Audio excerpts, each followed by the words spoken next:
Damn.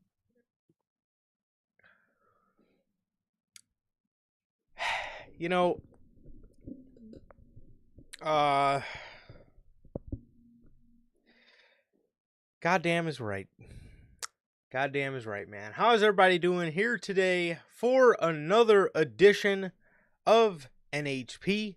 For another edition of NHP Unscripted, man. This is episode 271 of Unscripted. And with that being said, man, welcome back to another edition of Unscripted. Thank you guys for joining us. As always, as if this is your first time watching and you guys do not know how the show works, every Tuesday we are on here live at 12 p.m. Central with Unscripted, and every Friday at 3 p.m. Central we are on here with the news and for the pay-per-views for both WWE and AEW. We are live directly after the show goes off the air with the official post-show review. Speaking of that, we will be live this Saturday night for Saturday night's main event from Salt Lake City, Utah. Um, we have a show on Saturday that I will say looks better than I thought it would. Uh, it shaped it. Yeah, It does. I can say that it definitely shaped up a lot better than I thought it would. Obviously, and when I say that, I guess I guess I'm really just talking about the Penta, Dominic, and Rusev match. I'm excited to see where that whole thing takes us. So we'll see. We'll see how it turns out. We'll see what else they add to it. I'm sure they will add probably like one more match to it, I'm assuming. But we shall see. We shall see. As yeah, man. So like I said, we will be live Saturday night with the Saturday night's main event post show review. Uh,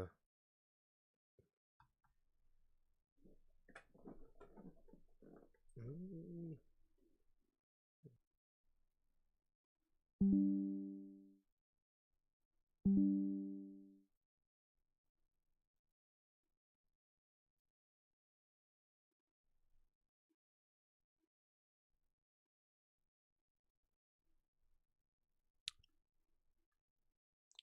okay, I think we are somewhat back in business. So, uh, okay, yes, all right. Yeah. So back to what I was saying. Before I was oh so rudely interrupted. Yes. If So again, if you guys are not aware, we will be live Saturday night for the Saturday night's main event post show review. Which I am I'm excited for the IC triple threat. I'm also excited to see hopefully CM Punk win the World Heavyweight Championship. So I'm excited for that. However, man, yeah, other than that, the show is kind of just there. But regardless, if you guys did miss this past Friday's edition of the news, you guys can now watch that on all platforms. That is Spotify, Apple Podcasts, and if you want to see it first, join us right here live every Friday at 3 p.m. Central for the news, man. If you guys have not got a chance to get your hands on some of the official NHP merchandise, you guys can now find this live on the merch shop. That is bonfire.com. Link is at the top of the description of this very video, man, where you can find this beautiful piece of Notorious Heels merch live on there as we speak, man. Again, that is bonfire.com, and the link is at the top of the description of this very video, man. And with that being said, if this is your first time watching and you guys do not know who we are here at Notorious Heels, man, I am Johnny, one half of the host of this very show. And as for the other half, we got my man Sir K here. Sir K, go ahead, enlighten everybody what it is you're smiling about today. Been a good week so far, man. I'm excited for a Saturday night's main event. Excited to see Punk. Um, Cody's there, I guess. And then I see Triple Threat looks really good, man. So I'm doing good. Just waiting for the weekend, man. Friday, Saturday, you know how it goes. Um, I'm excited, man. I'm excited. Other than that, just been chilling out, man. Things been pretty normal lately, so just So just chilling out, man. Like Durante always asks, how's life? How's the family? Life's good. Family's good. How is everybody doing? In the live chat, Gotti, how you doing, man? How you doing? And what about you, bro? How are you doing? Man, I'm doing pretty good, man. I think we got to start calling Sir K Mr. Friday, man, because we all know he's excited. Shit. We all know he can't wait till he gets Friday night's main event. till he gets till we all know he can't wait till he gets to his weekends, man. Um, We work for the weekend. uh, yeah, this guy. We Yeah, Saturday night's main event. Saturday night's main event is it's shocking me this time around because it definitely I don't know if it's just because it's not 2 weeks after a pay-per-view and they're actually uh, 9 times out of 10 it just seems like they just bum rush together a card for these things. This one since Crown Jewel was what, October 11th, right? Or was it like October 4th or something like that? October 5th, something. It was third. It was some. It was the first. It was within the first 2 weeks of October. It was so. Um, it's actually had at least 2 to 3 weeks to kind of develop. So I'm happy with, I guess, how important kind of this one looks. So I'm excited for that.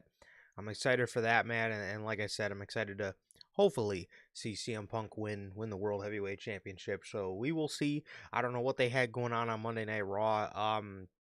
I don't think it was necessarily as bad as people said it was, but it definitely wasn't great. Um, mhm. Getting into it, to me, people were really shitting on like Jey Uso and whatnot. And to be honest, I blame more of the writing team for writing the most like inconsistent promo interaction in the world. Yeah. To me, it's more fault of Triple H, Martin Scorsese and his team, Oh about yeah, why that was Martin. so bad. No, definitely. Um, so yeah, I mean, so we'll see. Hopefully everything turns out good, man, because every Saturday night's main event up until this point has thoroughly let me down. So hopefully we don't teeter down that road again. Um, but yeah, man. So that was that. That was that. But we are definitely still in the age of not getting the best week to week television. I can say that. Like Gotti says, last night's Raw was filler. Not bad. Yeah, it wasn't. It was it was definitely a lot of filler. I can say that. I would. Yeah, Triple H is definitely getting into a he's definitely just got himself into a comfortable groove where he isn't really doing anything Post. exciting, and you could definitely tell he doesn't really care to. The urgency isn't there, and it hasn't been there for a while. So I don't know what he's got going on, but hopefully he picks it up. But yes. Anyways, man, I'm doing good. I am doing good. As Durante always asks, I am good. Family's good. What about you, Durante, Logan, Bell? And oh, we got Lonnie in the house too. What is up, bro? Good. Um, and we have the one, the only, the owner of GDR Finances LLC, Mister Walk him down and cut they shiz off, Mister Walk him down and run that marathon, Mister Walk him down and cook that shit up, Mister Walk him down and climb that tree, Mister IG Live himself, Mister TikTok Live himself. I mean, we got at Gotti Devon, my brother Gotti. How are you doing, bro? I hope you are doing just well. If you guys haven't been tapping into Gotti's TikTok lives, bro, he is Mr. TikTok Live indeed. I fucked it up and said IG Live, but he is Mr. TikTok Live. How are you doing, brother? I hope you are doing great. Hope you're doing okay, man. Here for you, bro. And thank you for joining us as always, man. You're the man. So thank you. Thank you for joining us, man. Except for this one comment. I gotta say, I gotta call Gotti out on this one. I don't know what he was talking about here. He's on some tomfoolery today. He says, I feel like SmackDown didn't have enough Damian Priest this week. I I agree with that. Damian Priest was on the show, so automatically SmackDown had too much Damian Priest. And as a matter of fact, the slot that they put him in, I can't wait to talk about because he absolutely fucked up something great. Something I don't know why we got already. Because they kind of ran that gag with Sami Zayn's U.S. Open Challenge, so that's just great on this new writing team. This new writing team of robots that they have writing SmackDown nowadays. So I can't wait to absolutely tear into that. What a what an absolute fucking joke that was. But Lawn Dog says he wants a nickname. Listen, man. We definitely like Lawn Dog. However, it is very hard to get Good. to Mr. Walk him down and cut they shiz off status. We all know Gotti That's has to. next level. We we all know Gotti has to get his Gotti's got to get his Mark Nash introduction, bro. So man, dude, Damian Priest, just I don't know, put him back in NXT, put him on speed. I don't know what you got to do with him. Just get him out of here, bro. I mean, for the love of God. Um, His shirt doesn't even make any fucking sense, man. What is that saying? It's Wepa time. What does that fucking mean? It's hilarious because I literally saw a bunch of comments from people from Puerto Fuck. Rico that said him saying that and that shirt makes no sense the way he uses that word. Yeah, because he's an It's idiot. fucking He doesn't hilarious. even know what the fuck he's saying. Because he's a fucking idiot, man. It's what the I, time, man. I'm gonna get you that shirt. I, I, I'm gonna get I, you a custom license plate I that won't. says Wepa time. I, I, I was gonna say I'll burn the shirt, but I'll feel bad because you paid money for it. But you know, I'll never respectfully wear that shirt. Respectfully. Um, no, hey Gotti, you know it's all love, brother. You know it's all love. Uh, no, when I mean throw him down in NXT, he could be like the main event job guy. You know what I mean? He could put over all the young guys, kind of like how Ridge Holland was. Remember when he was in NXT for that short little stint, and he was just putting over all the guys that they thought would be something more. He was putting over Trick and fucking Carmelo Hayes, whoever else. That's the role I envision for Damian Priest in this day and age, man. They got this guy, man. We'll get to it, dude. But no, Gotti, it's all love, man. It's all love. We appreciate you too, brother. We appreciate you too. I'm glad. I'm glad this platform gave me the platform to meet people like you, bro. So it's all love. You know what it is, man. Um, yeah, that's perfectly fine with me. He can put over Obafemi all he wants, man. As long as he's fucking looking up at the lights and not fucking up Alistair Black's run at the end of the day, then I'll be okay. Yeah. Lonnie Lonnie says, can he be lawn dog Go. with the longest dog? My dog. Hmm. I respect it. You might be I onto like that something one. there. Might be Might be. onto something there, bro. I think Gotti was onto something when he said Mr. Friday is a hard name. I mean, Mr. Fry. Mr. Gotti, Friday. Yeah. don't don't get into this. God. But I like that. I like no, Mr. Friday. I'm no. gonna start using that. I was calling him Mr. Weekend. He says he's working for the weekends nowadays. Look at him. He's fucking cheesing already. Um, good God. I will have officially seen every cage match beside the Punjabi prison match. Oh, Oh, are you dude, talking about in I person? I, I think he is, because this would be his first chamber too. Dude, I can't wait till they make that fucking announcement, man. I really can't wait. I Well, need them to announce that shit yesterday. They filming ads for fucking, and we'll get to it, oh, especially on oh, it's on the Friday, Raw man. But they're notes. filming ads.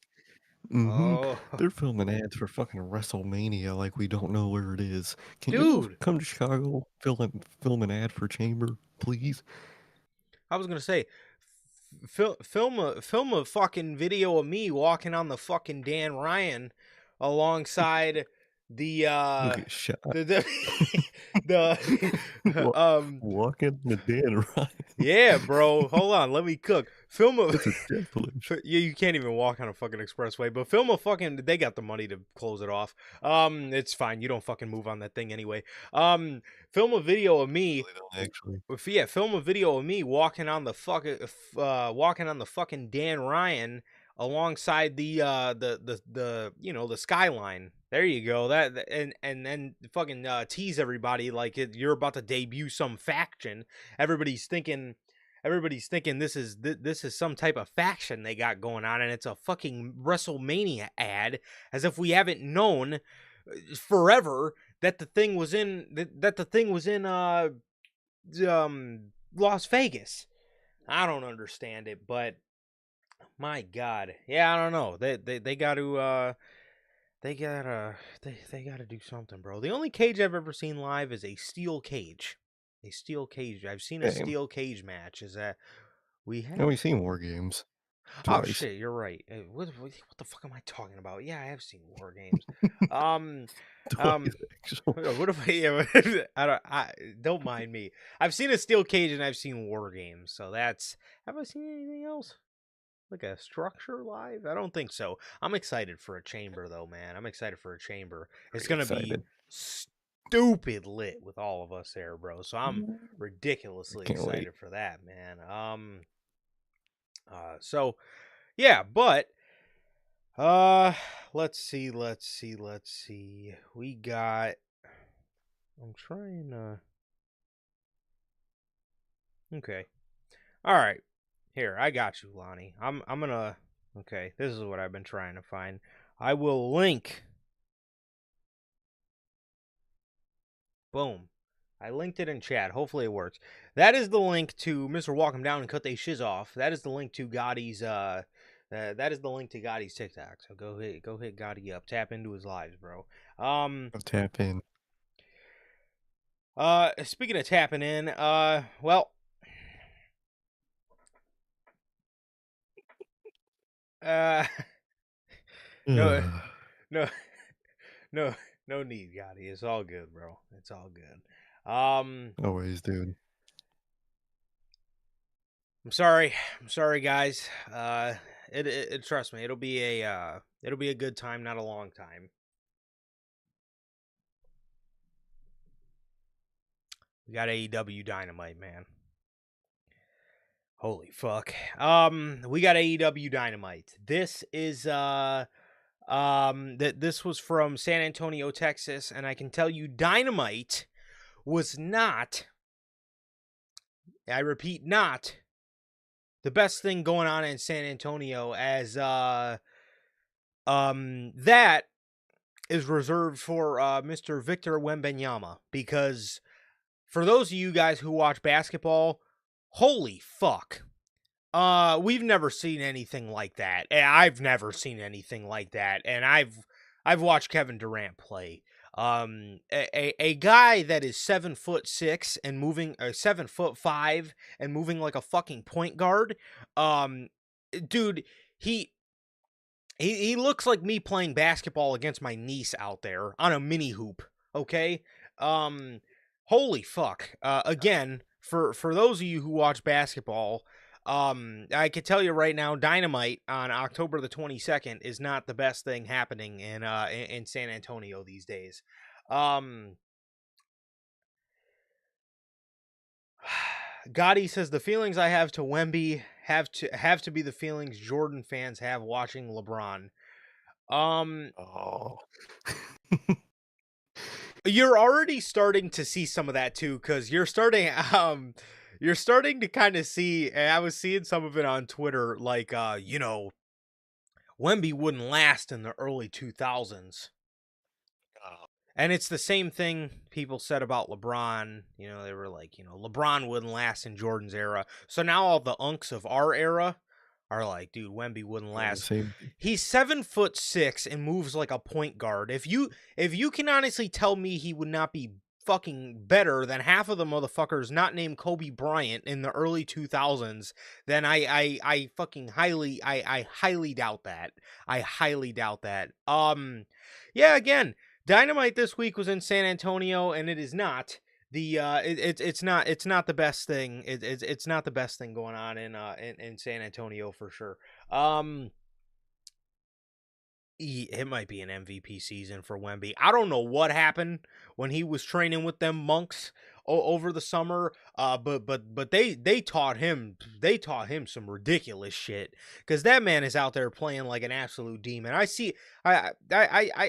man, I see these new clips of him playing every day, and it's just it is mind boggling to me, bro.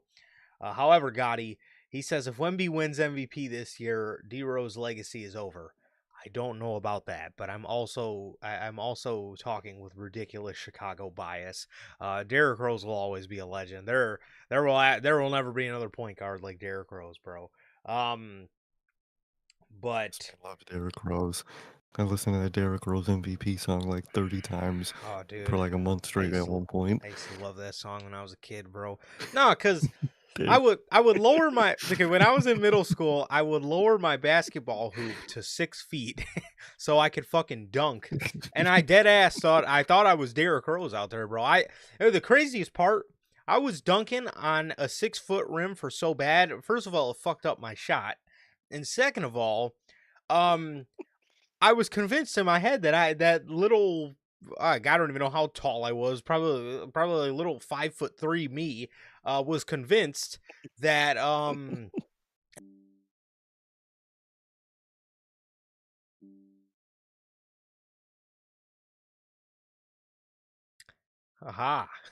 I think we're back. there it goes. No, I thought I was Derrick Rose, man. I genuinely I genuinely did. I thought I was Derrick Rose, man. I thought I was Derrick Rose. I loved I was always a big my three favorite point guards are Curry, Rose, and this one's gonna be only the goats will understand this last one, because it was a 2 week fucking run, but it was one of the best fucking runs I've ever seen in my fucking life. My third favorite point guard of all time is Jeremy fucking Lin, and do not fucking tell me anything, because that 2 week Linsanity run, I can't tell you how many times I watched the Linsanity documentary when I was a kid. I had that motherfucker on repeat. I mean, my parents and my older cousin was so sick of me watching Linsanity, but dude, oh god, it was oh man. So though I genuinely used to be out in the street hooping, thinking I was a mix of all three of them. However, no, for real, Thanking bro. Jesus for doing. He did, bro. That run was ridiculous, bro. That run was ridiculous. Only the goats will respect that third answer, bro. A lot of people look at me sideways, but I don't care. Jeremy Lin's the man. All right, Dynamite, man. Jesus. Trying to stall. I found Victor Wembanyama to talk about more interesting over than AEW Dynamite. I can guarantee you, for the next however many minutes, talking about Wemby and lighting San Antonio on fire again is the most that I'm gonna be excited throughout this whole time you see this Dynamite logo on your screen. It's true. Yeah. So this was from San Antonio. The show opened up with a Adam Page post Wrestle Dream promo asking Samoa Joe if he's lost his damn mind. He tells Joe he will ruin his goddamn life. We then go into the open of the show, which was an Ops and Hurt Syndicate match for the... I guess this isn't going to end up being a feud. I guess the Hurt Syndicate won just to get a match. I know they were number one contenders, but, you know... Yeah. I at least tried to give them the benefit of the doubt. I thought they would maybe want to make, I don't know, a feud or a program over the fucking thing, but I guess not. No, Tony Khan, he doesn't. No, there's no need for that, man. He still got to spin back on the Hurt Syndicate for some reason. I guess so. Other than that, the Adam Page promo was good. It was brief. It was a nice, I guess, little summary on how he was feeling post show or post Wrestle Dream about the whole heel turn or whatever. So I thought it was nice. Thought it was nice too. I always love you know, Hangman's energy. Even as a babyface, you know, always stays tough. Love that. Yeah. And it was just like a simple little summary of how he felt and what's coming to Samoa Joe. Yeah. So that was that. It's very funny to me that some people think Paige can't cut a promo, but you know, I digress.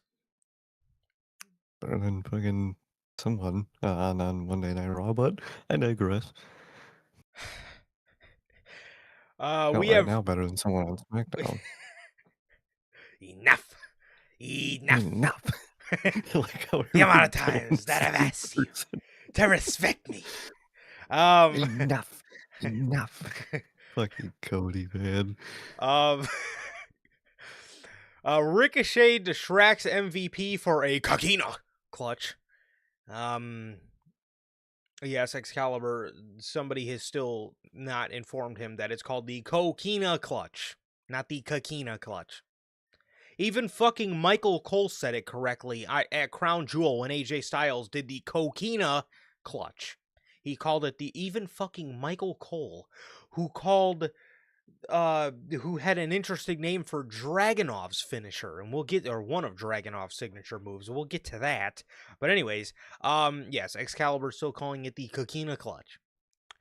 Afterwards, after the ops retained, Samoa Joe gives his reason as to why he turned on Adam Page.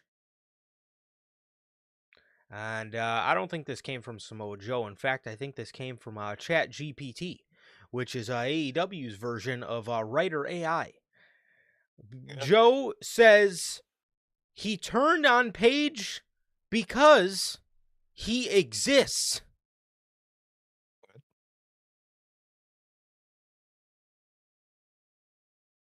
Mm,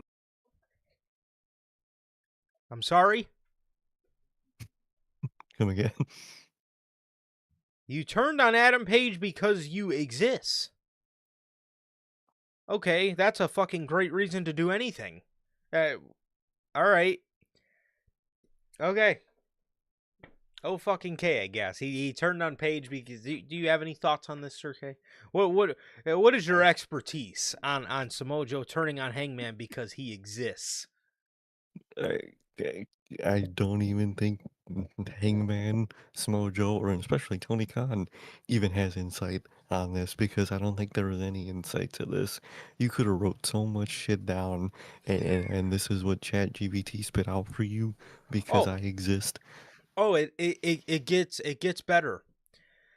It does. He then completely disregards the stuff with Page and starts making fun of San Antonio sports teams. You pick a fucking great time. You pick a great time to make fun of their sports teams because San Antonio Oh, Spurs have the most life they've had since I think this is their best regular season start since 2017. It's in 8 years. You right. pick a wonderful fucking year to make fun of San Antonio sports teams when they literally have a fucking demigod on their team. That was great. That was fucking great. You know, that's why you don't make fun of the fucking sports teams. Because which is funny because this was literally opening week for the NBA, and opening week all you could fucking see plastered all over social media was clips of Victor Wembanyama just going nuts. Nice. You pick a fucking wonderful week to make fun of San Antonio sports teams. I don't know how their other sport. I don't even know any other fucking San Antonio sports teams to be 100% honest with you. But I know the Spurs, and and they are not to be made fun of right now. So, it's already bad enough that they de facto to making fun of the sports teams, and their sports teams, at least the Spurs, are actually doing good right now. So, Gotta love it. Gotta love generic heel heat of let's see. Samoa Joe of all people.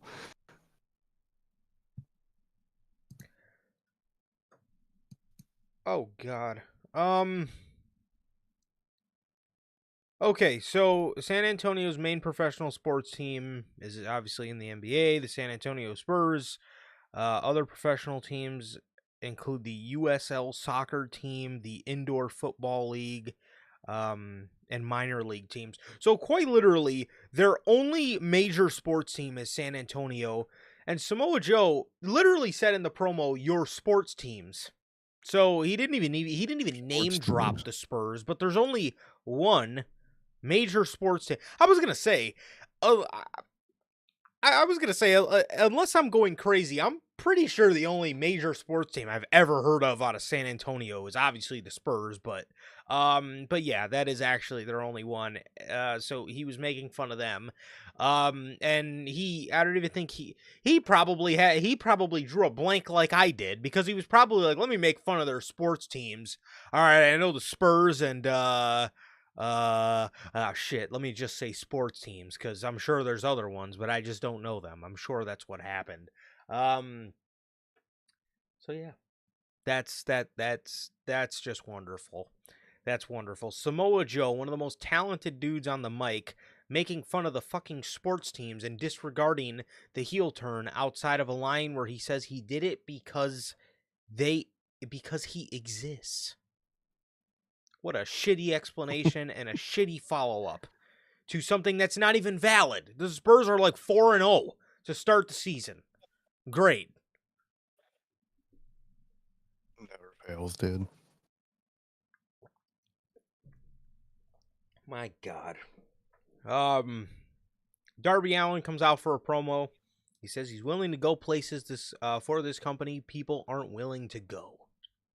He followed that up after he said, people told him not to climb Mount Everest because it would be horrible PR if he died, and you know, don't be selfish or whatever. So he says he's willing to go places for this company people aren't willing to go.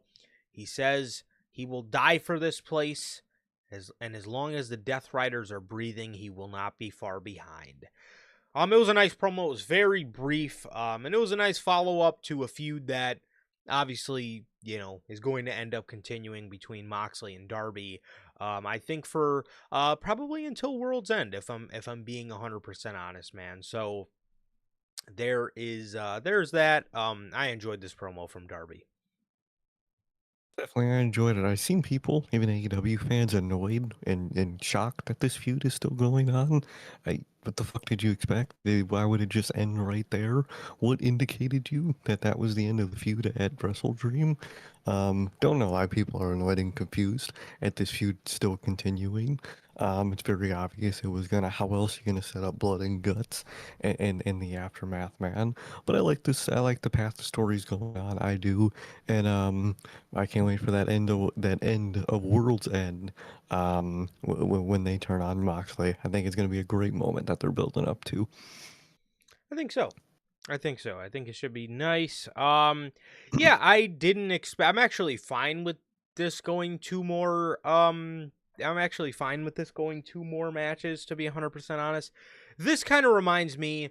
Now I don't know if this is a hot take, and by no means am I saying that this is as great as this feud. It does resemble to me a lot of Drew McIntyre and CM Punk. Now again, I'm Yes. not saying it's on that caliber. Um, but every time, again, I'm not saying it's on that caliber of like week to week storytelling. I think Drew and Punk was better, and it was definitely more grander. But you would be lying to say that what these two are doing is not good stuff. I mean, every time, I mean, that little prison segment that they did, every week they just do random creative stuff, like that one week, where Moxley tripped over the fucking stairs because Darby Allin was chasing him down with a fire or a flamethrower.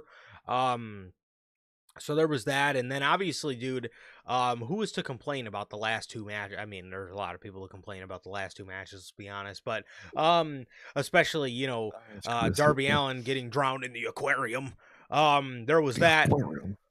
People do hate it. I fucking love it, and I honestly don't mind another two matches with Mox and Darby Allin. I think again, I think they've done great stuff up until this point. So I do not mind it one bit, and it is actually it's the one feud that does warrant a little grudge match graphic. However, no, they don't give it to them. They give it to about anybody else on the roster. I fucking love that fucking grudge match graphic. That is the most Tony Khan shit ever. I love it. Grudge match. Love it. How do we make this feel important, Tony? It's a grudge Put match. it on the put it on the graphic. My God. Um, Jamie Hayter and Queen Aminata defeat Megan Bain and Penelope, Megan Bain, Penelope Ford, Willow Nightingale, and Harley Cameron, and the Sisters of Sin in the Triangle of Madness. Thank you, Excalibur. I actually did not know that they were called the Sisters of Sin. A part of the Triangle of Madness.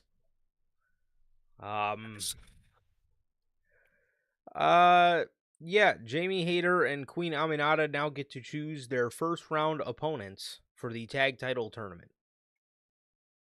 They get to choose their opponents? Yes. Is that how this tournament works? They get to choose their opponents in the first round. Imagine how embarrassing that would be if you choose your opponents and you still fucking lose. I was gonna say, imagine you lose, but like, so this was just to get into the first round of the tournament? Yes. Everybody else, I guess, doesn't get to choose. I don't know. Wouldn't it make more sense for them to get a first round bye? You know, Make I don't really like what's the idea behind choosing your opponents in the first round unless you're going to choose like local talent, but there's no local talent in the tournament. Yeah, I was gonna say, and then like your fucking your women's tag teams are so finite. Why do you do a match like this to set up a first round? To just why don't you just do one of these matches? I don't know, in the first round and just shoot off the tournament like normal. Uh, all right, kind of just a tournament with extra steps, but all right. Yep. The Young Bucks are in the back knocking on Tony Khan's door, begging him for a money match. Tony Khan Mm, actually appears on Dynamite looking fucking awkward as ever. Who love knows it. what he was in his I locker love when room he's on doing? TV. But he was he's awkward than a motherfucker. He comes out there and he says, "Hi guys, it's been a while." No, it hasn't, Tony. You fucking talked to them before, probably before the show aired. You probably talked to them before the segment. Hi guys, it's been a It's been a while. while. It's been a while. I heard you. Fucking Tony. No I shit. heard you. They were banging on your door, yelling, asking you for a money match. He says, "How about I put some money up?" Oh, I know he loves this. He loves that. Oh, he thinks this is he thinks this shit adds fucking stakes to these matches, bro. I could tell you that right now. He really does. He says, "How about I put some money up? You guys face Jurassic Express and Jet Speed in an all-star 8-man tag on Collision. And your tag partners are right here." He opens his door and then fucking runs as if he's fucking bringing out Triple H and Bruce Pritchard, and it's fucking FTR. And FTR and the Young Bucks, they face off. Don't ask me if these guys won on Collision, because I don't fucking know. I'm sure we'll find I, out on Dynamite I if they're rich or not. I think the Young Bucks lost. I think I did see that. I think Jurassic Express. All I think I remember seeing if on Twitter is a picture of them walking out with another bag of money. Jurassic Express. So I think Jurassic Express and whoever the fuck won. Well, Jack Perry's made all his money back from his fucking CM Punk suspension. I mean, wasn't he suspended Yeah. without pay? I mean, I feel like at this point, Tony Khan is just giving him money. I mean, these guys are mopping the floor with the Young Bucks every week. I don't know what's going on here. That man could buy a whole new blacksmith and fucking workshop, dude. He's got all the bands now. Legitimately. Mercedes money. Oh man. 12 belts money. Ultimo money. Well, Or as Excalibur calls her, 12 boats money. Oh, is she Tony Khan? Is she living on a fucking yacht? She have 12 boats. He go 12 boats. right in the open to the show. He's like, "We will hear from Ultimo 12 boats money. 12 boats money." 12 boats. She moving different, I guess. God damn. Fucking A. Shivani. 12 boats. Excalibur. Oh, Excalibur. Um, Excalibur. They're both of them fuck up yeah. so much. You could fucking shoot dice and you'll still win. Yeah, so 12 boats money is here on Dynamite, man, and she is gloating about how much she's done for women's wrestling. And there's a table with a cake, and out pops Harley Cameron's puppet. And it starts talking to her. Mercedes gets mad and starts to fight the puppet, but Chris Statlander is also under the table and picks her up in electric chair position and shoves her face on a cake. And it is confirmed. Oh, wait, no, it had already been confirmed. Never mind. This segment fucking sucked. This segment fucking sucked. Yeah. This was absolutely atrocious. What the fuck is this, man? This is again. I can appreciate what Mercedes has done for women's wrestling. She's a pioneer in the game. She's a 4 horsewoman, bro. But this shit sucks. Nobody cares about any of these championships. And again, I do get doing a belt collector gimmick, man. But it's just like. It's to a point, man, where it is just like, if she was actually doing good shit on television, she actually probably would look pretty epic. Look at Kenny Omega's belt collector gimmick. Nobody really fucking gave a shit about any of his championships, but he was still being just booked like a god on television, and he actually had some good storylines that he was doing on television at the time. Whether it was with Christian Cage or Adam Hangman Page, he was always doing something interesting, man. But it's just like, and putting on good matches nonetheless, bro. But it's just like, I don't know. Mercedes, like, she puts on decent matches. It's really nothing. It's nothing to the degree that Kenny Omega was doing a couple years ago. But again, with Kenny, it's like, I get the belt collector gimmick. And again, with Kenny's belts, nobody gave a shit about any of those championships, but he was booked like a god. And so people, just kind of cared, but with Monet, it's just, there's 12 belts and shit booking behind it. So it's just like, it sucks, dude. It just sucks. And doesn't even suck on as much the part of her and the rest of those belts as much as it's Tony Khan. Like you said, if she had a great storyline or storylines around her, it would be much more enjoyable, but that's just unfortunately not the case. And half the time I just don't give a fuck, man. So I hope they could pick up more interesting booking and segments. I really hope so, because that cake shit is god awful, man. What the fuck was that? Yes. And then later in the night, Athena proposes to Mercedes that they can make history again and win the women's tag team championships, and Mercedes accepts. So they're in the fucking tournament too. Mercedes Moné and Athena are a tag team. I don't know why Athena's not with Billy Starks. But Yeah, what the fuck?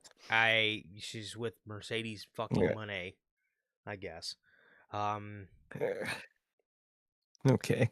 So yeah, that was it for 12 Boats Moné. 12 boats? Moxley, they showed a post Wrestle Dream promo for him. He says that it was Darby's unwavering strength that carried him to the win, but it will be his unwavering strength that ultimately results in his downfall. He says he thought Darby Allin would fold. He says, but as for him, he has no excuses. All he has to do is go back to the drawing board and start with picking up victories, which he will do tonight, or what he will do. He said soon or something like that. Now that brings us to Kyle O'Reilly versus Jon Moxley. Jesus.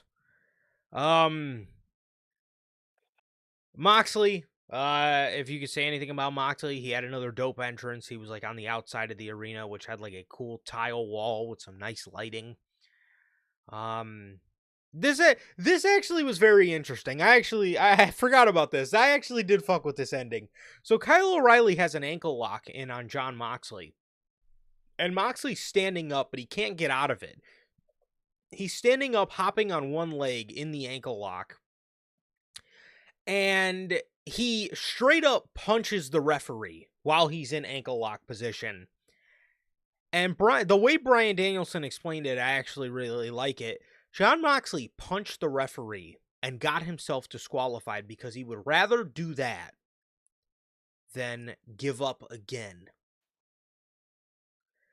I don't know, man. I could see the Death Riders getting very weary of their fearless leader being so quick to throw the towel in. I actually really like this, and I actually really like the story. I've just really been fucking with John Moxley and this whole Death Rider circle and the whole story with Darby Allin that they've been telling lately. I actually really love this. I think that was a brilliant way to end that match. You know, obviously, if you weren't going to just have John Moxley mop the floor with Kyle O'Reilly, I wish it would have been to somebody a little more legitimate than fucking Kyle O'Reilly. But John Moxley, I actually love the story that they told there. I did. Like you said, I would have maybe liked more of a main event name to be in that spot other Yeah. than Kyle O. Fletcher. Um, but But I actually really like that moment. I like everything they're building up. The cowardice in Vera Mox is building more and more, and he built the Death Riders up to be such. And I like how people kind of a lot of people call the Death Riders a cult, which I would think is really cool because they have that mentality, Mhm. and I think it's going to be to the point where the members of that cult don't even find that their leader is up to their own standard, man. And I can't Yeah. wait for that moment to hit. I think they're really building it up very well, and I like everything they're doing with Mox and Death Riders. It's really fucking good. Yeah, me too. I've actually really been enjoying it, and for the love of God, man, these guys might make a fucking case for faction of the year, which is just fucking absurd to me. Um, It is crazy, dog. yeah, I've actually really, really, really been fucking with what they've been doing, I man. have. So, after this, we get a brawl between the Conglomeration and the Death Riders, which leads to a All right. Conglomerator and Death Rider match. That ends with a J Driller to Wheeler Yuta. We get a brawl afterwards, and Darby Allin saves Orange Cassidy using the bat that Sting gave him at Wrestle Dream because Claudio was going to toss him onto the table again. So, obviously, this whole thing continues. It seems like the conglomeration is involved now. Just the people to legitimize this feud. At that point, you might as well have Darby Allin and a bunch of broomsticks fight the Death Riders, and it'll be more interesting than the conglomerators. Exactly. The Death Riders problem still is here, and it's not the Death Riders, it's their fucking non-existent real opponents. So they're facing the conglomeration. I'm assuming that probably means we're gonna get Darby in the conglomeration in Blood and Guts, which on paper, individually, a lot of those members will be cool in that match, but I'm just not a conglomeration guy personally. But Yeah, we'll yeah, see can't how say it I am. goes. Can't say No, can't say they're making a case for faction of the year. I'll I'll say that. no, I don't I'll think say they'll even that. make the list. No. If they make the list, then factions are down in the dumps. You know that. Um, Manager Logan's here, man. Manager, how are you doing, bro? Thank you for joining us, bro. We got Kyle Fletcher out here for a promo, and he is interrupted by Mark Briscoe asking for one more TNT title shot. Again, Jesus. What is this? Don Callis proposes that Mark Briscoe has family that will actually watch his back. He proposes he joins the Don Callis family before denying him a rematch at the TNT Championship. We're probably going to end up getting Fletcher Briscoe 6. Uh, dude, Dude, out that of is just out of something. out of all the challengers, out of everybody you have on this roster, your bright idea is to rekindle Briscoe and Fletcher for number 6. For 6. Tony, Yeah, what alright, dog. man, you could book a pay-per-view, but what the fuck, man? What? He can't put Dynamite to shit, dude. What the hell? It gets better. It does. Before the main event, we have Thekla, the Toxic Spider, and the Triangle of Madness. The Sisters of Sin. She goes face to face with Mina Shirakawa backstage. Oh, man. I know it's Oh, getting my weird. God. She tells her in the most Thekla way ever, you lost your girlfriend, but you still have your mind. You still have your Mm-hmm. dignity. And you still have your life. Homie, what? The fuck are you talking about? Are you about to spin the block on her or something? I was gonna say, You still have your fucking mind. What is she, Joseph fucking Seed? What? What? Is she like Tony Fate Seed? Soprano? What the No, but so you still have your dignity. What? Yeah, she is horrible, dude. I'm sorry, dude. AEW fans love her. She's Holy. the AEW new signing flavor of the fucking week. But god damn, she is awful, dude. I'm sorry. Once they gave her a microphone, you might as It well was have shot over. yourself in the fucking brain. Right there. It's It was it's like over. it's like the second they gave Ronda a fucking microphone, it was over. Yes. All It's feeling done. lost. She reminds me a lot of Ronda on the mic. Who does she fucking remind me of on the mic? Shotzi too. Oh, that's a good compare. To She doesn't remind me of Rhonda because Rhonda sounded like a nerd. Thekla just sounds weird. Like, she's like, yeah. She like talks all like, yeah, she like makes all type of like, like she makes all type of noises. And she makes all these fucking weird noises. Like, we're about to get to one, but like, she makes all these like weird, unsettling noises on the mic. And it just makes me think, like, what the fuck are you doing, man? Like, what are you trying to convey to me right now? Like, what the fuck? So Mina challenges her to a match on Collision and she accepts. She says, if you think Tony is sad now, then ooh, wait till she sees what I do to you. What the fuck? What are you gonna do? The Ooh. fuck? What the fuck was What the that? fuck is she, James?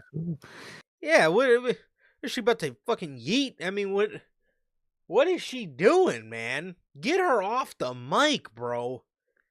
What the fuck is even that?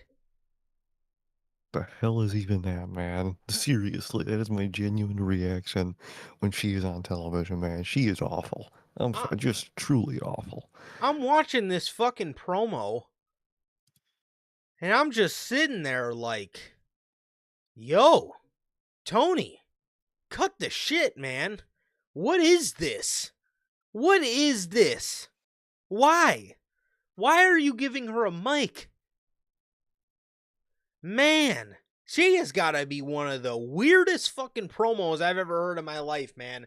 She's man, man, please put me out of my misery with Tekla, bro. Never give her a microphone, please, for the love of God. She cannot fucking speak to save her life. And I won't even say give her a manager, because Tony Khan will end up giving her the weirdest fucking manager known to life, or just have Julia Hart or Sky Blue talk for her, bro, because she is her gimmick is she's just a fucking weirdo. That's her gimmick. She's literally She's literally just a fucking freak, dude. That's the whole fucking gimmick. And like Logan and you say, just have Julia talk. She's good. She's like Oh very yeah. artistic and really cool and interesting. Have her talk for them. For the love of God, please. My God. Tekla is horrible, man. I'm sorry. She's really bad. I'm sorry. I can't. She's horrible. Okada defeated Bandito for the AEW United Championship. Um, Gotta love my tag champ and ROH champ just losing yeah. to We another got champion. we got a 21 plex countered into a Rainmaker for the victory. It was a great match. I just didn't really care for it. I'm sorry. Two great Same. talents, but I mean, what can I say? Just Um, again, it's a United Championship match. I don't know.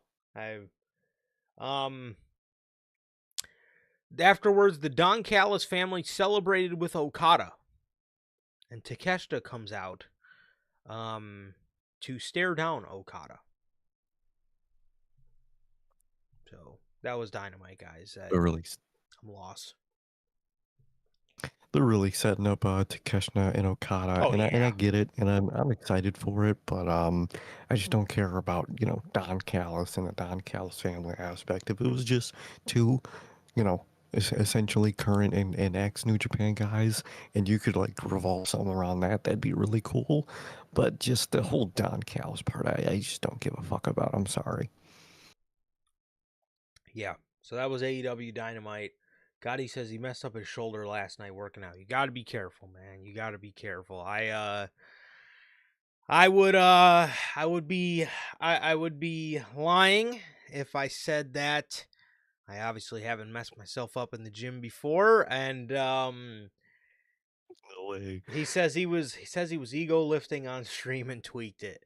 Um yeah, sometimes that'll happen to the best of us, bro. Sometimes it'll happen to the best of us. I can't say I've ever ego lifted for other people. I definitely have a thing though where I have this thing where I say to myself, "Oh shit, I can't go any heavier than this." But then I'll say to myself, It goes heavier. "But what if I do?" Um High risk, high reward type of thing.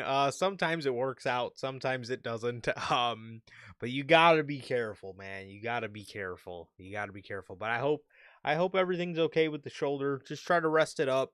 Um Try working it out a little bit light. Try working it out a little bit light in a couple whenever it starts to feel better, just to see where you are. But that sucks that happens, bro. But hey, again, I would be lying if I said that it doesn't. I would be lying to say it doesn't happen to the best of us, because it definitely does. So Exactly. hope you're okay, man. But yeah, you gotta be careful, bro. Gotta be careful. No, you Um, do. Hope everything goes well, man, with that, because for that's always sure. the worst, man.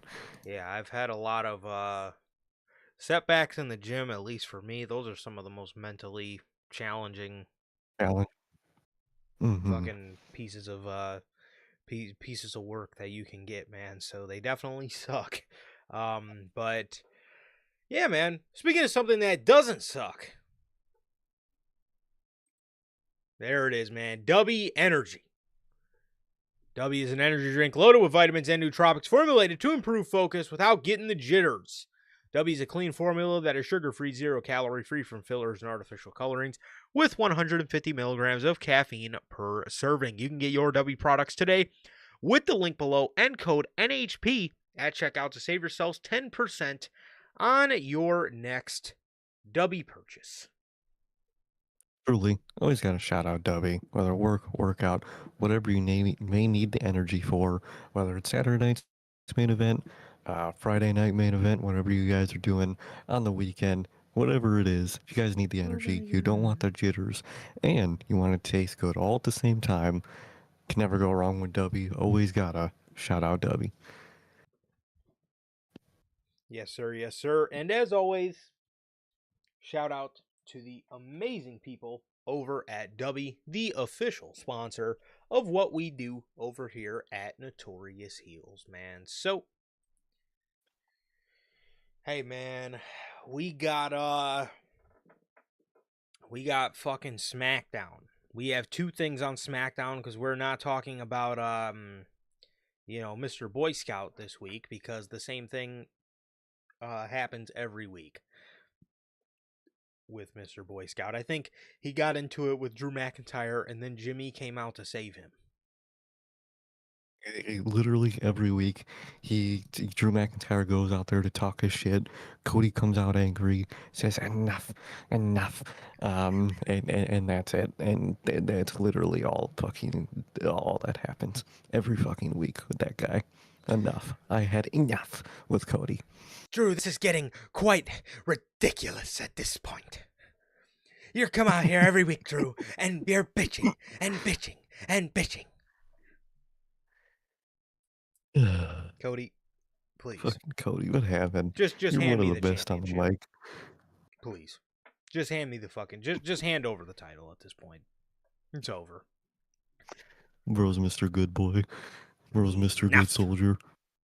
The amount of times, Drew, that I've asked you to respect. Respect. Dude, never since that fucking post. Oh my that's God. All I hear, dude. Oh, dude. I don't know. That post killed him. I think Drew reposted. It's like some He did. I'm sure you guys have all seen it. It's like some video of some little white dude talking, and he's like, the amount of times that I've asked you to respect me. And it's just Cody Rhodes to a T. Oh man. It is, dude. Oh God. And every time I that's how he cuts promos though, bro. Dude. Drew. Enough. The equity that I've had with this championship. I'm the champion. I'm the quarterback. This title. Literally. You cannot carry the weight of being the champion. Oh, it's always about carrying the weight too, or having what it takes to lift up people around you and shit. Always some fucking word vomit. You do not have what it takes to be the quarterback of the company. Yeah, I know, Cody. I know. So, Jade Cargill turns heel on Tiffany Stratton. Tiffany was getting beat down by Julia and Kiana Jones. Or Kiana James. Kiana James. Kiana James, I mean, not Kiana Jones. Jade Cargill saved her and then turned heel on her. They then get made official for Saturday night's main event.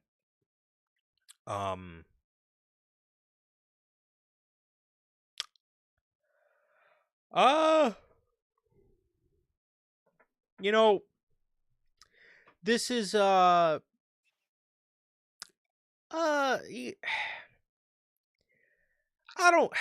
don't know. It's probably I can say it's probably going to be better for Jade. I'm glad they turned her heel before.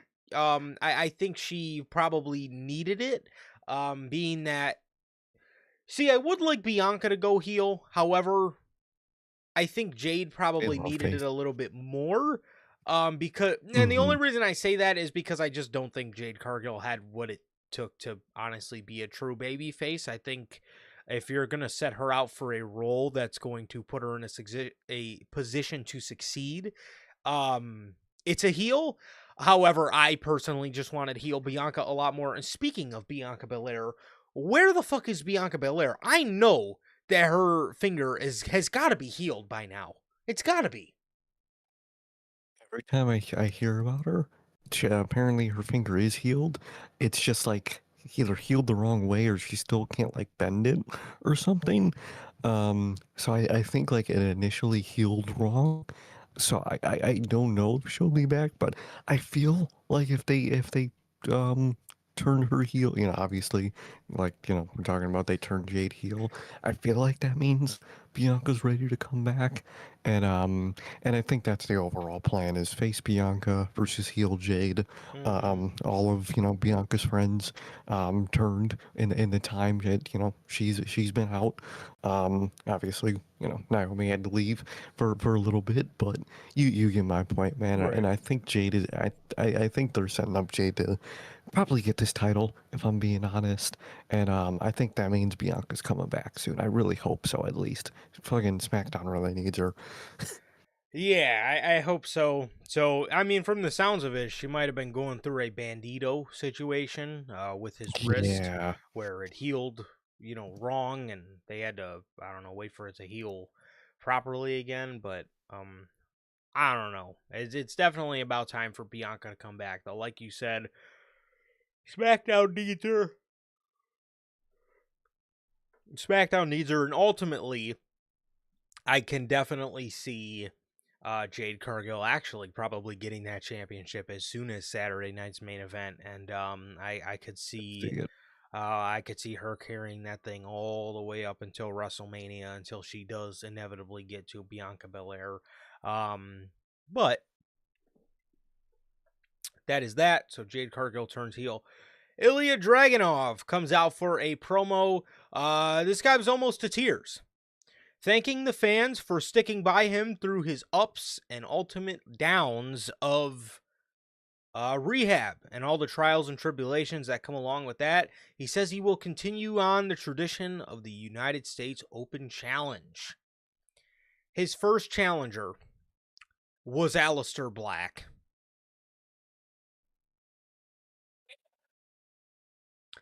Triple H, you idiot. Just save it, bro. Just save it. This was like, this was the main thing people wanted to fucking see in a feud. And you give us this shit first thing, a part of Dragunov's Open Challenge. First of all, you're continuing the Open Challenge with Ilya Dragunov. Okay, now you're just being lazy. Because, yes, can Dragunov do it? Yes, because obviously this guy can have a good match with anybody. Again, he's probably the best. In between the ropes, he's probably the best in-ring guy in the company right now. However, you just did this with Sami Zayn. You're having Dragunov carry on the tradition. Why? At least Sami Zayn had a fucking reason to do it.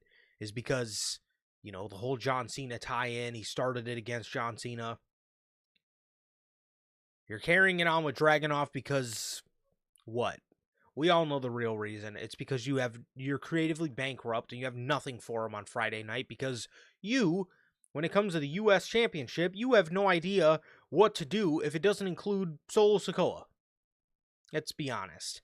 So there's that, and you give him Aleister Black. Again, one of the main things that people wanted to see in an actual storyline. And what do? You go and waste it away and have Damian fucking Priest just cost Aleister Black the match. Again, from what we've seen, it was good. It was very good from what we've seen. You wasted it. You fucking wasted Aleister Black and Ilya Dragunov on an open challenge match. Did Writer AI come up with that one for you? Because if they did, bra fucking vo. Nice. You fucked that up.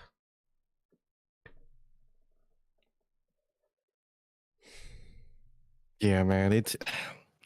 I don't know, man. I'm nervous for this. Another uh, open challenge U.S. title run. It worked with Sammy, because I think it just happened to work with the quality they did, and obviously Dragunov can do that quality. I just don't know if Triple H can keep up that quality, man. I'm scared about that. They wasted Aleister Black first off with Dragunov just to continue his feud with Priest that nobody cares about. And I'm very nervous for the direction of all this, man. I hope that they give Dragunov a good story and good constant opponent. And we still have to deal with Damian Priest and Aleister Black, so that's just wonderful. I don't know, man. I seen that, man. I seen this a little bit later on Friday night, and I just threw my arms up in the air. What do you what the fuck can you honestly say, man? I mean, are you kidding me? Are you actually kidding me, bro? You done wasted Ilya Dragunov and Aleister Black, which is something people wanted to see, save for a major stage. You waste that on a open challenge. Again, thank you again, Triple H, for truly showing me how creatively bankrupt you are. And again, you waste this to have Damian fucking Priest come out in a pair of some sunglasses, take them off to show a red eye because he was burned. Ooh. Oh, God. Oh, And then, according to Michael Cole, Aleister Black turns around to a Torpedo Moscow. Moscow. A Torpedo Moscow. Michael, it's a Torpedo Moscow. Moscow. Like Moscow, Russia. Like the city. What the fuck? Yeah. Afterwards, Aleister Black got attacked. Speaking of Aleister Black, we've seen his first entrance with Zelina Vega. I don't know if she's like pretending to be like a snake when she's walking out there, but she like walks all in his way. While he's walking, he looks like he's trying not to bump into her. Look kind of awkward. So hopefully they get that down eventually. But yeah, I don't know. I don't. Again, we're only 2 weeks in. I don't want to judge it now, but we're off to a rather interesting start with Black and Vega's pairing. 100%, and it really feels from watching this is that Triple H loved the visual of Cross and Scarlet. He just didn't like Cross and Scarlet, so we're getting this as the substitute. It really feels like a Cross and Scarlet substitute. At least so far, that's really all it feels like. I could very much see that. Very much see that. And that was everything on SmackDown, man. We did see the nerd, JC Mateo, the fire hydrant, in tag team action too, with his fucking face paint on again. So that was also a highlight of my night. I think they faced Nakamura and Rey Fenix. I guess they're buddies now. I guess Nakamura took Andrade's role, but yeah, that was everything on SmackDown. Gotta love SmackDown, man. What a bore fest. Thankfully, they have Ilya Dragunov on the show now. And Monday Night Raw. From Anaheim, California.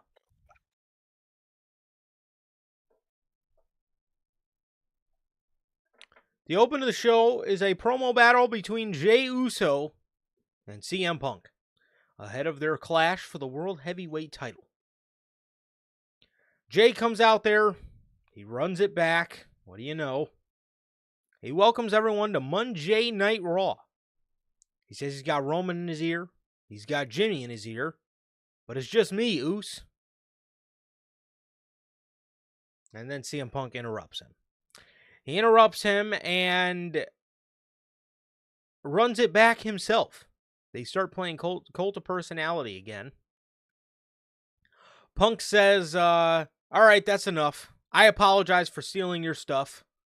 But it is 4 letters, 1 word. Punk. Wow. Did Writer AI come up with that one? Did they? Did they come up with the idea for Punk to run it back? I wonder. He says he's going to do his best to not be in Jay's personal space. Because on Saturday, I will be all up in your grill. But let's talk about tonight, right now. I'm happy for you. You're finally listening to you. not the noise. He says, not the noise, not Jimmy, not Roman. He says, it's no secret we're friends, which makes this harder for me. He says, I try to put myself in my opponent's shoes because I always listen to myself. I always follow my heart, and I've always listened to my gut. He says, it's easy when you win. It's a lot harder when you lose. And he says, it's harder when you know you're. He says it's even harder when you know you're about to lose. He says he had a lot of questions coming out here tonight, but your body language has answered all of them for me. He says your actions last week answer a lot of them as well. I know you got what it takes. I watched you throw your brother over the top rope. Congrats on winning the Battle Royal, by the way. Fans boo. He says, no, don't boo that. It's well within the rules. He says, if you're listening to you, not anyone else, you got what it takes. But how far are you willing to go? He says, I'm not asking Big Jim's brother. And I'm not asking Little Roman. I'm asking main event Jey Uso, how far are you willing to go? You're not the only one who needs to be champ again. He says the small amount of time that I held the world heavyweight championship at SummerSlam was way too short. I need it like I need air, and I know how far I'm willing to go. But when you're face down on the mat and you're in a situation where you can't yeet yourself out of, how far are you willing to go? Jay then has the most ridiculous response I've ever heard all year. He says, let's go, punk. I've been in deep waters. I know how to swim. But you're going to do what you always do. You're going to spin the block. Oh, my God. You're going to have... I know he's moving. I didn't know he was moving like that either. He's hanging out with Sosa, I guess. He says, you're going to have these people thinking you're the man to get behind. That's what you do. You're going to paint me as the bad guy. As soon as I do something right for me, you're going to paint the picture like I'm the bad guy. But I know. So guess what? Screw you, punk.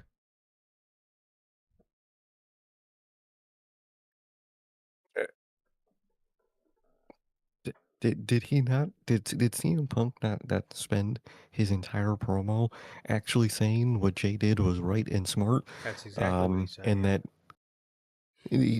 which Punk's own promo contradicted himself multiple times because he said that he was willing to throw his brother over the ropes and that was the smart and right thing to do.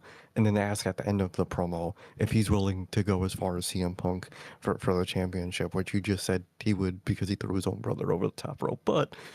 Then you have Jey Uso go out there and say, you're making me look like the bad guy when Punk literally just told the fans not to boo you for what you did. AI Deadass wrote these guys promos. And so, literally, dude. 100%. And then Punk also says in here, you're not, I can tell you're listening to yourself. You're not listening to Roman and you're not listening to Jimmy. So I know you have what it takes. And then he says later in the promo, how far are you willing to go? You just said he's willing to, he's listening to him. Okay. You just said he's got what it takes. You answered your own question. Literally. I know you got what it takes, but how far are you willing to go? What you just said, he has what it takes because he's not listening to Roman or Jimmy anymore. Which is bullshit because he's still listening to Roman. That's the whole story here, is that he's listening to Roman and not himself is the problem. You say he's listening. No, he's not. The whole story is he's not listening to himself. He's listening to Roman. That's the problem here. Dude, the AI 100% wrote this promo for these guys. Like CM Punk in the year 2025 is getting AI written promos 100%. Don't you think that the story would have been a little more interesting if you would have, you know, actually hung it over Jay's head that all he's, doing is listening. He's little Roman. Well, it's not Yeah. over. Why it? It's really not, No. unfortunately. He says, screw you, punk. Because Saturday night, I'll show you who the best in the world is. 4 letters, 1 word. Uh, Yeet.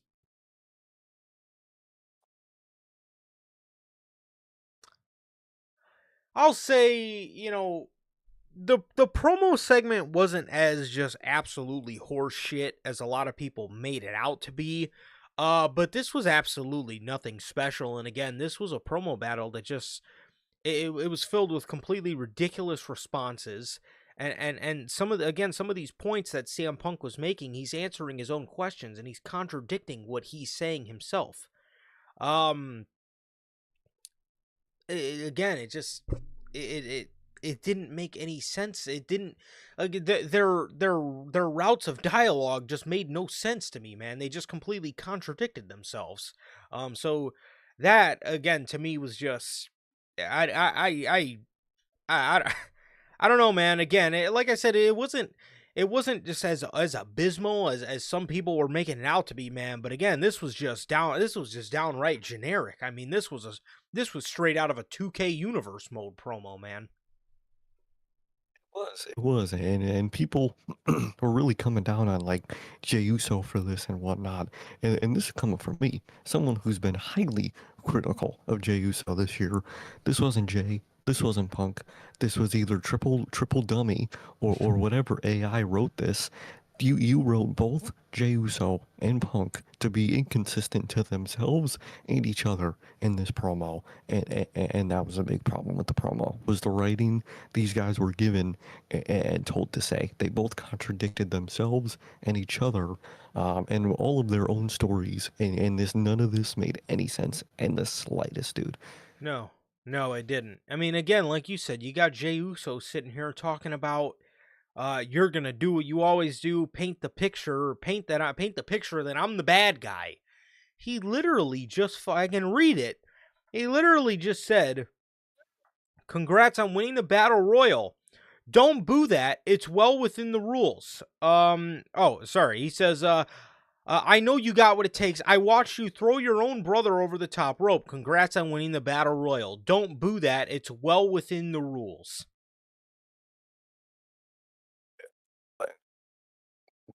He put you over for what you did, and then you're gonna say he's gonna paint the picture as the bad guy? What?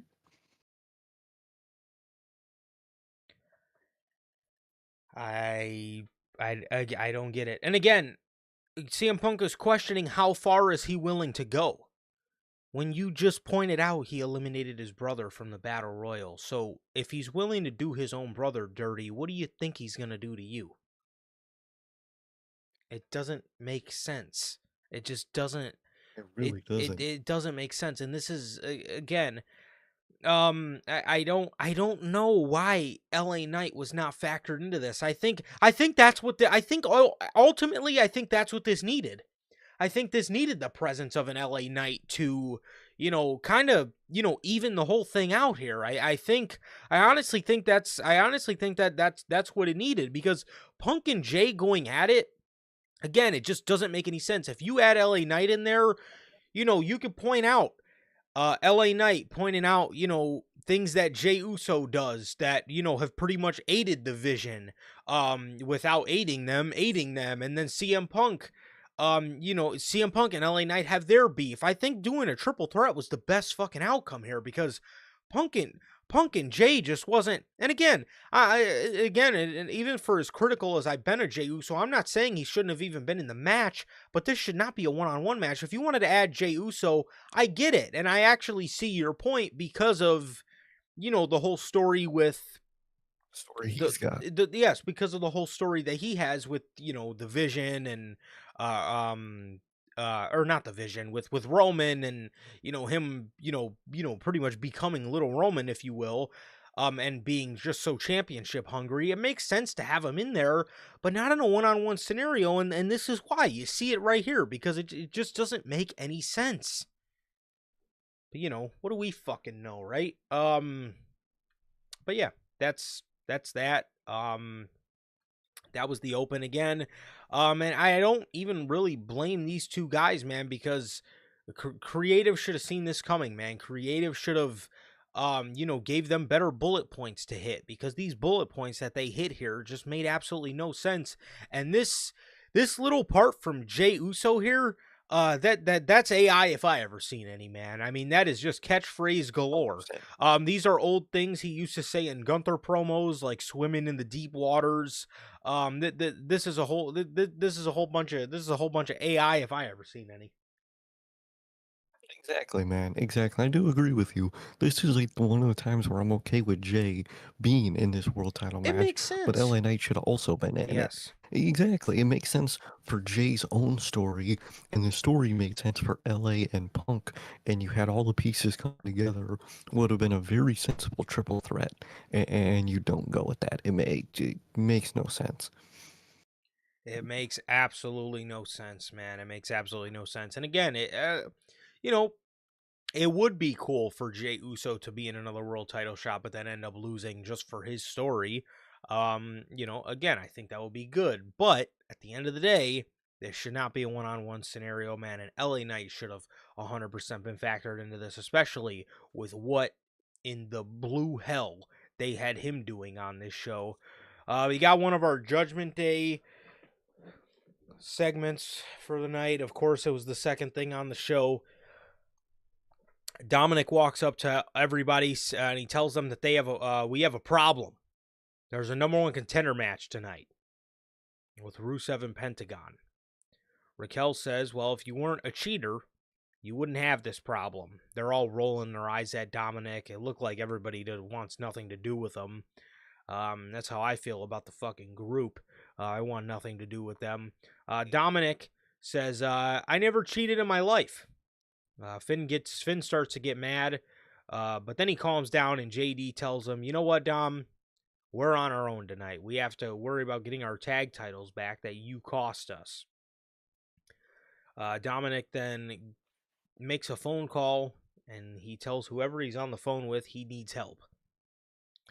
Penta and Rusev's number one contender match. Speaking of Dominic's help, Penta would hit a Penta driver for a near fall on Rusev. These two were then trading rights before the Americano family, El Grande, Rayo, and Mayo, would come out and attack both guys, thus ending the match in a DQ.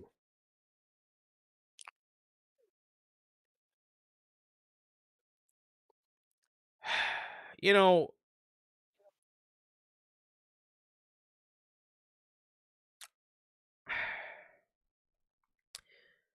Wrestling 101, if you're in a number one contender match, would probably tell you, maybe it's a smart idea to not end the number one contender match in a DQ, because you are more than likely going to end up facing both guys. However, I guess Dominic has never I don't watched look like a wrestling. fucking idiot. It absolutely did. I was going to say, which makes Dominic look like he's never watched wrestling a day in his life, because that's exactly what ends up happening here. Yeah, Rusev and Pentagon get Rusev and Pentagon then end up getting Rusev and Penta end up getting back in the ring, and they fight off the Americano family, El Grande, Rayo, and Mayo. Then all retreat. This group fucking sucks. What is this? And again, Wrestling 101 says, don't end a number one contender match because of interference DQ. Because, again, you're more than likely going to end up facing both guys. So, that Literally. just, again, kind of makes Dom look stupid. And then, a little bit later in the night, Adam Pearce walks up to Dominic He walks up to Dominic and tells him. He walks up to Dominic and he tells him that well, Dominic was talking to the Americano El Grande family, and Dominic says he was asking him why they would interfere and attack both guys. Adam Pearce then breaks the news to him that he will be having a triple threat match at Saturday night's main event with Penta and Rusev. So Dominic is obviously very annoyed by that. But yeah, that was that. So yeah, again, kind of make Dom look a little stupid. You could have seen this coming a mile away. If the past 4 weeks wasn't Penta and Rusev matches that already kind of gave it away, then the El Grandes ending this number one contender match was probably a big enough indication. But yeah, so there's going to be a triple threat at Saturday night's main event. Again, makes Dom look a little stupid. However, this is one of the things that I actually am excited for. Exactly. I'm excited for the match itself at Saturday night's main event, but man, way to make Dom look like a fucking moron in his booking, man. Somehow he's very smart to find a very clever way out of his matches and to win them, but outside of his matches, apparently he's just a fucking moron. Is what you're telling me. I guess he is. I guess he is just. Yeah. I guess he is just that. We get a 10-year anniversary video package for Asuka. Pretty cool. 10 years. Wow. Yeah, 2015. Crazy. Makes sense. Wow. Crazy work. Crazy work. Isn't it crazy that Prime Asuka was 8 years ago? That's insane, dude. Fuck. This insane stats. Man. Roxanne Perez defeats Nikki Bella. Oh my god. I don't know anybody. Yeah, dude. I don't know anybody who cared about this. This is literally a carbon copy of what we got last week with Stephanie Vacker. Roxanne actually beat Nikki Bella. She actually beat her clean with a Pop Rocks. So that was actually cool to see. Nikki putting over the youngins. Mm-hmm. We then get Judgment Day attacking Nikki afterwards. Stephanie Vacker would come out for the save. And we get a face-off with Raquel Rodriguez and Stephanie Vacker. And while these two are facing off, Nikki Bella pulls up to just make and create the most auraless face-off I've ever heard in my entire life. She walked up there like she walked up there with her chest out. I mean, she's staring a hole into Raquel. And my God, this couldn't look any fucking goofier. She killed all aura that this face-off came close to having. She really did, man. She really did. That whole aura face-off was auraless. What do they think that Raquel is? She is not like that, and Nikki is most definitely not like that, man. That was the most childish fucking looking face-off I've ever seen in my life. Steph looked like the big sister that was, standing up to the big bully. And once little sister had help, then she wanted to get in the face off too and try to steal some of the aura. But she's she definitely aura vacuumed the situation. So that was that. I'm sure this is all building to a Stephanie Vacker and Nikki Bella match. If anybody's interested in a Nikki Bella heel turn. No, I don't think anybody is. Yeah, I don't think so either. So we then get the Usos backstage. Jimmy walks up to Jay. He says, "Oh, it's just you, huh?" He says, "So you don't give a damn about what I think." He says, "Come on, bruh. Let me remind you, I saved yo ass." That was killing me. The way he said that multiple times too. The way I saved yo ass twice last week in the Battle Royal, 2 times, and as soon as I turn my back helping yo ass, you throw me out. Jay says, I was trying to throw LA over. Jimmy says, I seen the tape. Don't give me all that. He says, you seen the opportunity. He says, you seen the opportunity. You saved your own ass. He says, you seen the play. We called it. It was supposed to come down to me and you. And he says, and then it would have been every man for himself. But you thought about yourself like you always do. He says, you know what I think? I think you really thought if it came down to me and you, if you really believed in yourself. Wait. Oh, he says, you want to know? Yeah, that's how it's. He says, you want to know what I think? If it really came down to me and you, and if you really believed in yourself, then you would be too scared to find out. Damn. Wow. He's scared of his own brother, I guess. They're 100% setting up that second Mania match. 1,000%. That is what they're setting up, and I'm down for it, dude. I hope this time it goes better than the first. But I love the stuff they're building up, and I love, Jimmy's fucking great, dude. He really is, and I love his confidence in himself. And then, his truth to his brother, man. I love these segments. I love their dynamic, dude. And it's real fucking good, dude. It really is. For sure.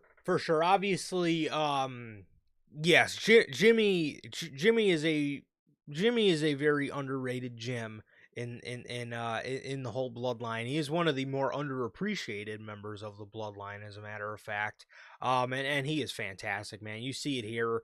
You see it here with these, I guess, just segments of realization he bestows upon his brother Jay. Yeah, I mean, it's very very very good to see, and obviously you definitely like to you definitely like to see the level of confidence Jimmy has in himself. You could definitely tell that Jay maybe envies that a little bit, and in a sense maybe he's a little bit scared of Jimmy, which it should be the other way around, but Jay has some sort of I guess bug about him where he has some sort of bug about him, and losing that world heavyweight championship, it definitely did something to him, man. Made him feel like he wasn't good enough or whatever, but whatever the case is, but no, he's fantastic, man. I would be down for another Mania match if the roles were reversed. Again, the first one was fucking terrible, man, but maybe this time it'll be different with a dynamic of a heel Jey Uso and a babyface Jimmy. So again, we're either getting that or we're getting Roman and Jay. It's one of the two. It's one of the two that we will end up getting, man. But I could actually very much see them running that back. But yeah, again, I really liked it. I really liked it, and I really like Jimmy calling out that he maybe sort of envies his own brother a little bit, or is scared to find out if he is as good as his own brother. So we then get another segment with the Usos, 2 segments after this one. Jimmy is walking and he finds Jay, who's sitting on a production crate, and Jay says, "Look, man, I heard what you said." He says, "You're my brother. I love you. And nothing is ever going to change that." He says, "You said it yourself, Oos. You said if you had the chance to throw me over the top rope, you would do it. I just didn't go," he says, "it just didn't go that way. That's not my fault. So why come to me before the biggest match of my career and say I betrayed you?"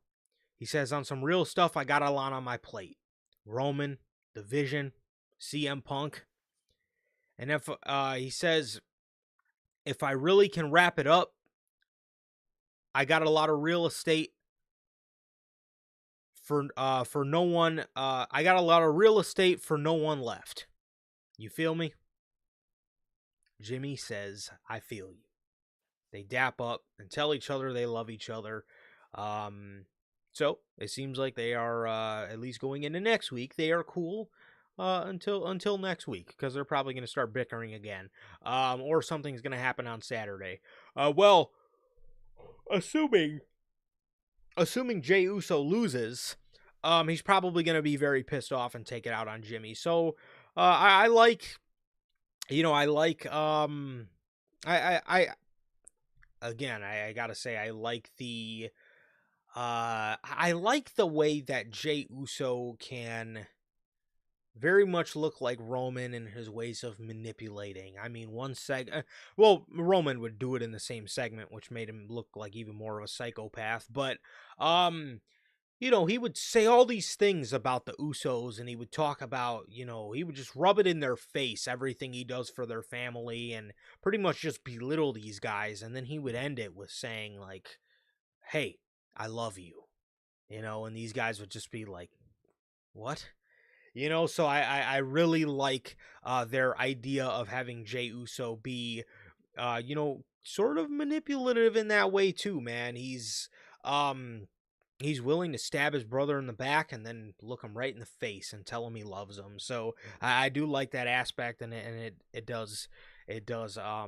just adds to the story, man. So I've thoroughly been enjoying what these two have been doing, man. It does really add to the story, and I like how Jay threw it back on Jimmy in that moment, and Jimmy didn't even maybe pick up on it yet. Jimmy's whole point was, you threw me over because you didn't have what it takes to face me one on one and all that. And then Jay just like, oh yeah, you got thrown over. That's just how it happens. Love the manipulation from Jay there, and very excited to see how hopefully with Jay's hopeful loss on Saturday, how he finds a way to throw it on Jimmy. 100%. LA Knight and Braun Breaker. But before that, we got a LA Knight little promo package earlier the night, where he uttered the words. I thought this was very interesting that he dropped this line specifically. The quote he dropped was, "Sometimes you lose the drive, but you just," he says, "Sometimes you lose the drive to keep pushing."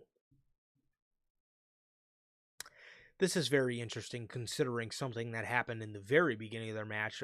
He then says, but in the end, he knows he will be World Heavyweight Champion. And the reason this whole match between Braun Breaker and LA Knight happened is because earlier in the night, Heyman was on another yap fest of his, and he said that Braun Breaker is getting a match against the one guy whose vision lines up with theirs. The one guy who's in the path to the World Heavyweight Championship.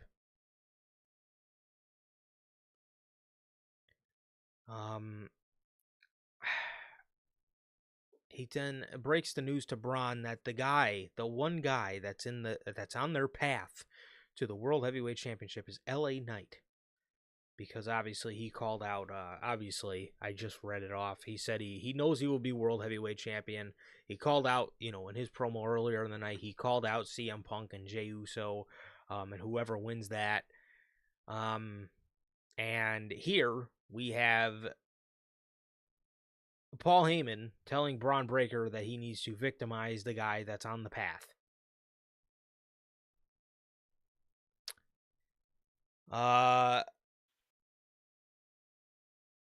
Well, I'll save my okay. So I'll save what I was gonna say till the end of this match. LA Knight comes out, and I shit you not, this was probably the most interesting part of the show. He fucking he grabs a sign that was in the crowd, and he grabs it from the fan and holds it up. And it says, "We want LA Knight, not Jay." Oh, brother. And to go, and again, to make it even worse, listen to what he said earlier in the night, man. He says, sometimes you lose the drive to keep pushing. Sir K, you had a great point you brought up with this to me yesterday in private, but I'll let you take the floor. What did you make of this whole sign situation mixed with his promo earlier in the night? I think he kind of knows. It's obvious that Triple H just is never going to pull that trigger with him. And I think he's in the carrying cross mentality of, I'm going to just do what I feel like I should do and I can do for the fans, i.e. holding up a sign like that, which, another detail to add, his graphic came up right as he held that sign to cover up the Jey Uso part of it. Very deliberate from Triple H in the back, 100%. And I think he's in that mentality of, just I'm gonna just do what I can do, and what are they gonna do? Punish me? Oh man, I'm just not gonna win the world title. It's not like I'm not gonna do that anyway. At this point, man, very unfortunate that LA Knight of all people has to have this mentality. Karrion Kross is a very unfortunate situation. Mm-hmm. Because it's a blatant situation of Triple H looking his fans dead in the face and pretty much telling them I don't really give a fuck what you guys have to say. To make that even 10 times worse, and no disrespect to Karrion Kross, but to make that 10 times worse, you do that to a guy like LA Knight. A guy like LA Knight who has been, again, and Karrion Kross was liked, very liked. LA Knight is ridiculously over. Ridiculously over. Insanely. And the main point I want to make requires me to get through the end of the match. So LA Knight goes for his elbow drop. Braun kip ups, LA, jumps for the elbow drop, but he rolls through. Braun Breaker runs into the corner, spears LA Knight. Beats him, packs him up. LA Knight on the outside was leaning on the steel steps and just had such a look of defeat on his face. I can't even describe how just dead inside he looked. I mean, he really did, man. And the whole point I want to make about this is Paul Heyman, again, went on another one of his yapping sessions earlier in the night where he talked about victimizing the guy who, wants the World Heavyweight Championship. His vision is the same one we have. We all want the World Heavyweight title, right? So once we get rid of him, we'll be on our way to the World Heavyweight Championship. Was this you deading LA Knight to rights in the World Heavyweight Championship scene? I mean, is he done now? Is he done? Is he done with the World Heavyweight Championship? Is that it? Is that it for LA Knight in the World Heavyweight title, man? I mean, is that it for him in the main event scene? I certainly hope not. And for him to take it upon himself to grab a sign that they blatantly tried to cover up, because like Logan says, the camera was they tilted it up. You could hardly see. And then when they tilt it up, you see his little name, LA Knight graphic, pop up to cover up the not J part. Stop blatantly ignoring the people who are fucking asking you, yo, we don't want to see Jey Uso in these continuous title situations. We want LA Knight. How many fucking times is it going to take your audience to say, we want LA Knight before you listen? How many times are we going to do this, Triple H? How many times? You were Mr. Listen to your audience. You're Mr. Listen to your audience. And in 2025, we're in the age where we have to start the we want LA Knight shit again. I thought we left that in 2023. I thought we left that as a 2023 thing, and you were supposed to finally pick your shit up in 2024 and use the fucking guy. And in 2025, we're still asking, we want LA Knight. We want LA Knight to be a world champion. We want LA Knight to be in those top spots. I mean, how much more does this guy have to prove? They said he couldn't fucking wrestle. Actually, no. Before that, they said he was a flash in the pan. 2.5 years later, this guy's still fucking over. Oh, but he can't wrestle. This guy has gotten better. This guy's gotten better in the ring to the point where damn near every fucking premium live event the guy's on, he has match of the night. He's gotten significantly better over the past 2 years in the ring, to the point he's one of the better in-ring guys that you have. He can put on a solid-ass match. He's over. He's still over. He can talk better than half of the fucking guys that are on the active roster. Better than half the guys you love every Monday and Friday. Better than half these slobs that you put on the fucking mic every week. And the guy can wrestle his ass off. What much more does he have to do? What did we hear years ago with LA Knight? Well, they want to make sure it's not a flash in the pan. Dude, it's been 2.5 years. How much fucking time are you going to sit there and how much time are you going to sit there and digging your ass before you fucking realize that this guy's actually over? This guy's actually over. He is actually a mainstay that people want to see as a part of the company. And a part of the main event scene at that. This guy's over as fuck. What are you waiting for? What? What is it going to take? It shouldn't have to take this guy holding up a fucking sign that a fan brought to lobby for his own for his own good. What the fuck? Literally, man, I don't know what the fuck it's gonna take. I don't think it's gonna take anything for Triple H at this point, because Triple H, I guess, just doesn't like the fucking guy. He said good things come to those who wait. Fucking 2.5 years later, we're still waiting.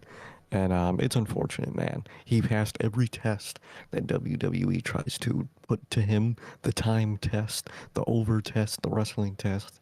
He passed it all, and still can't get his moment. Guy is still over 2 fucking years ago. And you got this guy cut, and sometimes you lose the drive to keep pushing.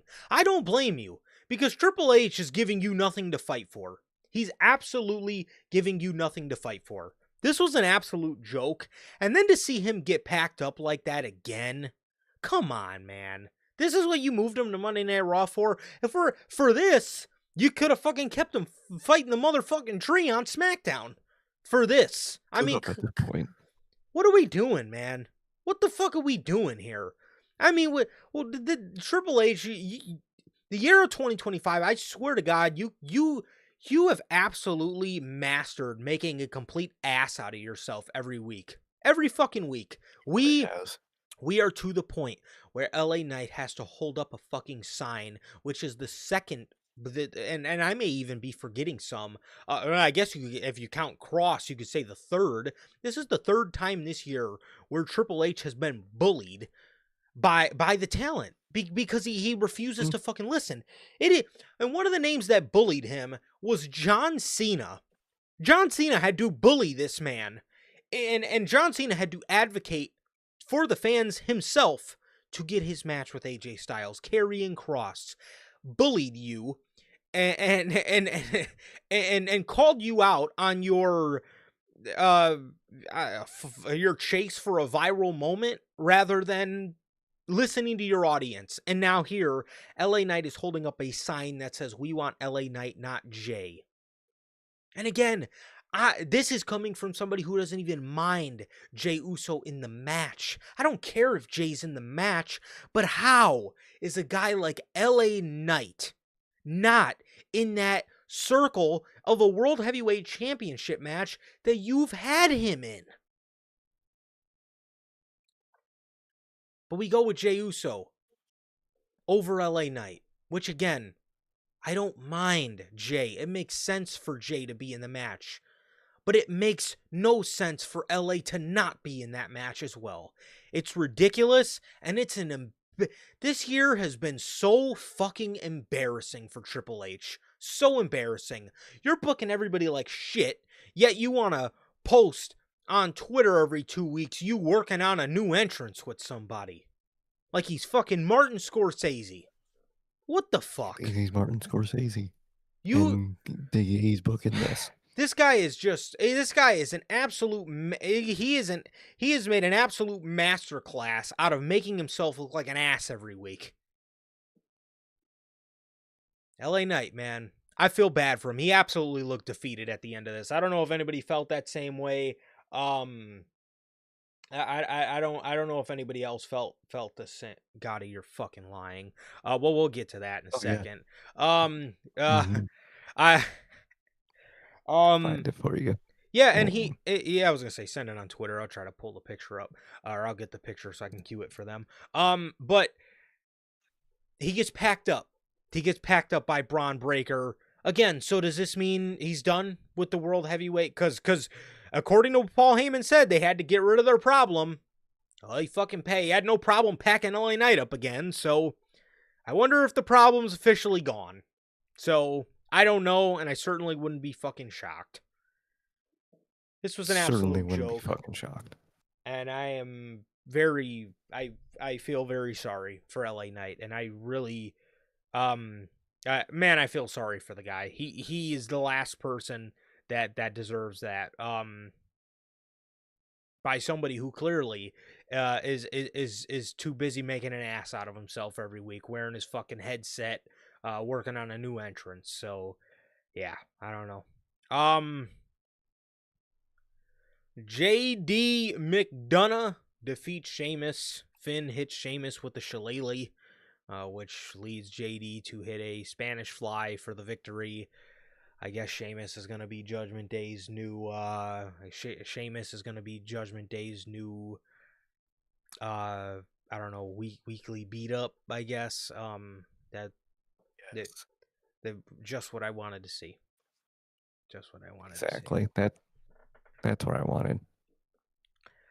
AJ Styles and Dragon Lee are in the back. AJ asks for whoever Adam Pearce has lined up, give them to us. We'll face them all. We want to keep the ball rolling. JD and Finn walk up and ask for their rematch, and AJ and Dragon Lee accept. So the match is going to be next week, and yeah, that is that. So I love it. Let's see. All right. I'm gonna possibly be giving you guys the live little reaction here. Let's see what's going on. The WrestleMania 43 theme song is not Travis Scott. Okay, that's the It is first. not. It's Aerosmith. Mm-hmm. I'm not hearing the song, but I okay.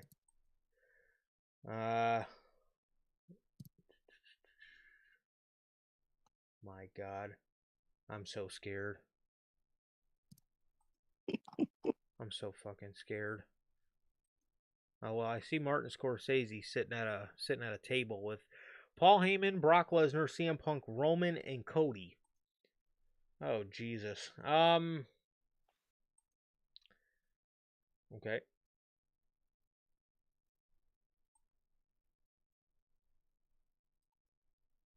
Okay. I'm watching this without audio because I don't know. Okay, I see Martin Scorsese. Okay, there's Cody at a table, and there's Roman. Okay. Oh, there's CM Punk. Oh, there's Mr. Court Case. There's Martin Scorsese again, and there's Paul Heyman. This guy dead ass thinks he's Martin Scorsese. Okay.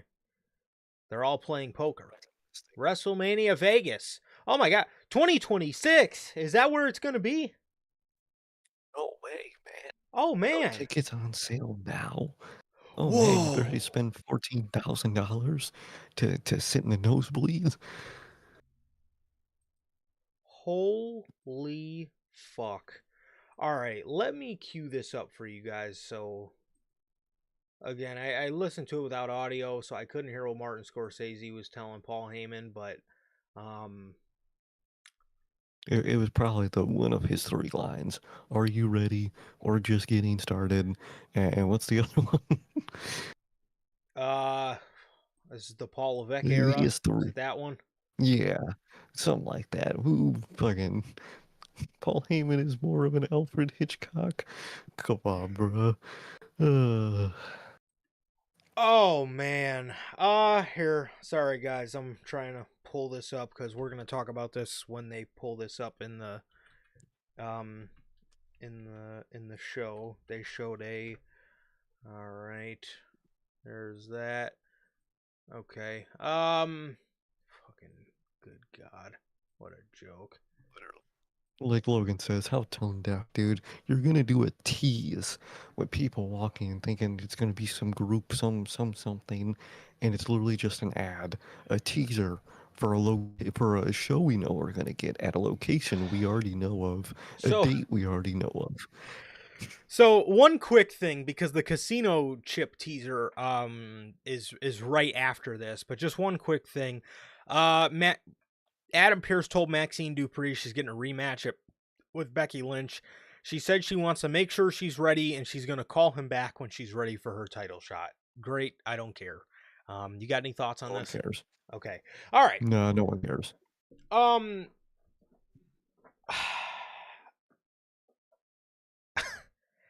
WWE airs this little segment on Raw with a casino chip that was spinning. And it was it had 2026 on the chip. Prior to this, all week, they were filming shots of people walking, they were filming shots of, people's shoes. We seen cowboy boots, dress shoes. Somebody was wearing ones. Somebody was wearing black Air Forces. I don't know. It was something was going on. Rib shot. What up, bro? How you feeling, man? How you doing, man? So we're getting these teasers all week, and everybody's thinking, oh, it's Chris Jericho. Oh, it's the OG Legado del Fantasma. They're coming back. They're going to bring Santos back, which he actually never ended up coming back on this episode of Raw, LOL. I just watched it. Again, I watched it without audio, so I watched the full thing, but they released this image.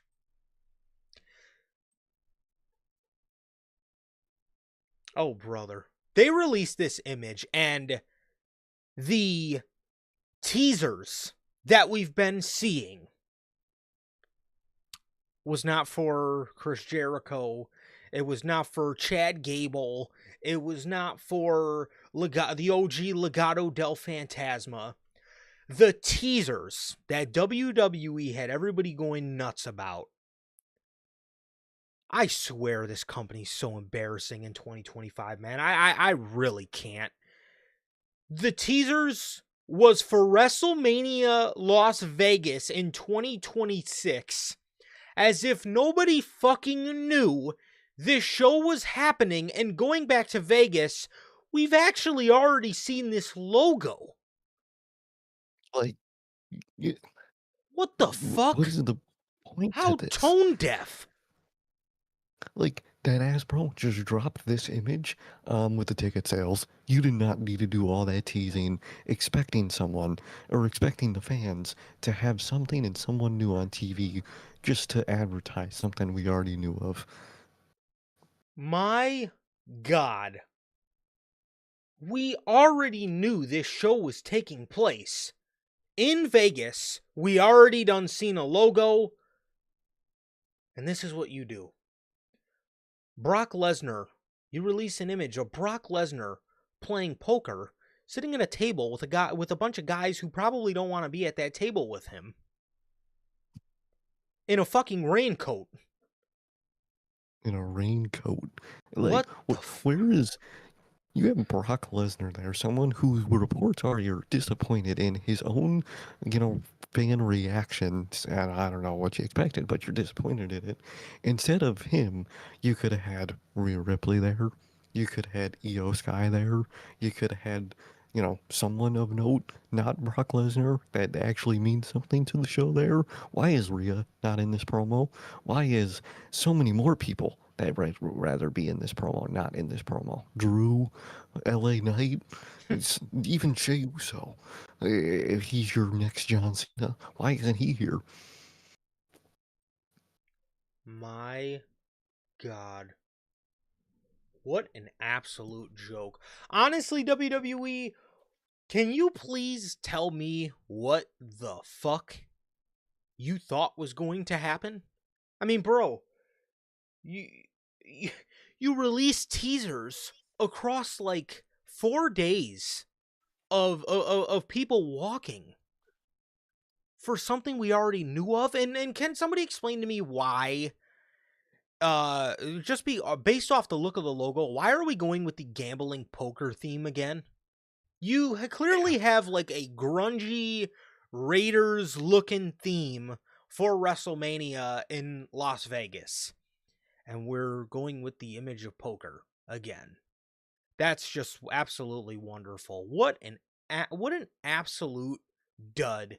What an absolute fucking dud. And this is exactly why you lose trust of your fan base. This is exactly why you couldn't have just dropped a video of, these guys all walking into a poker room and just playing poker instead of doing these cryptic teases. You had John Cena repost. You had John Cena speculating who this was.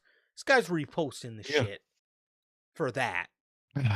For something we already knew was happening. Horrible. Tone deaf to hell.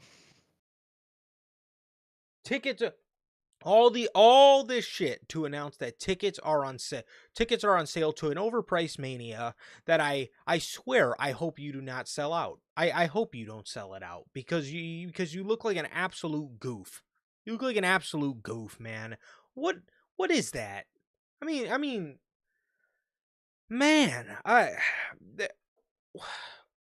what can you even say? Honest to God, what the fuck can you even say at this point, dude?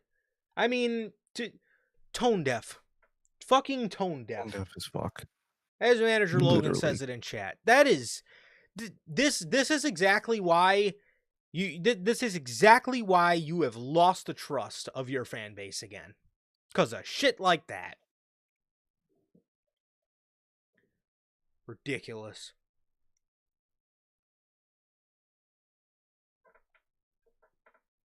Nice going, Triple H. Nice fucking going. Where are you going? Earlier in the night, the Kabuki Warriors were mad about Lyra and Bailey getting a title shot. Bailey then walked up to Lyra and gave her a matching jacket.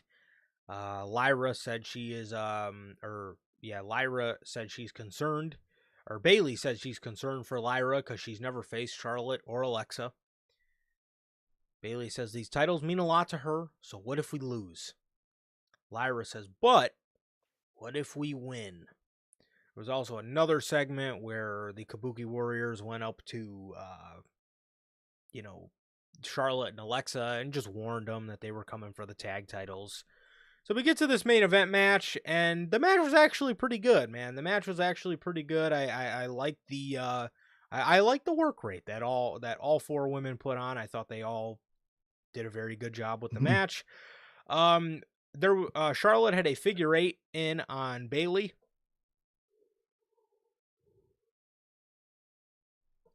Bailey was going to tap, but Lyra stopped the tap. And while Lyra was standing there holding Bailey's arm from tapping, she hit Alexa Bliss hit a twisted bliss on Lyra, and Charlotte and Alexa hit a double natural selection for the win. I do like Charlotte and Alexa as a team. I do. However, I feel like this should have went to Lyra and Bailey. I think those two as tag team champions would have created a very interesting dynamic. I think overall it would have been overall better, but I do really like Bliss and Charlotte, and it's obviously setting up, their breakup and feud with each other.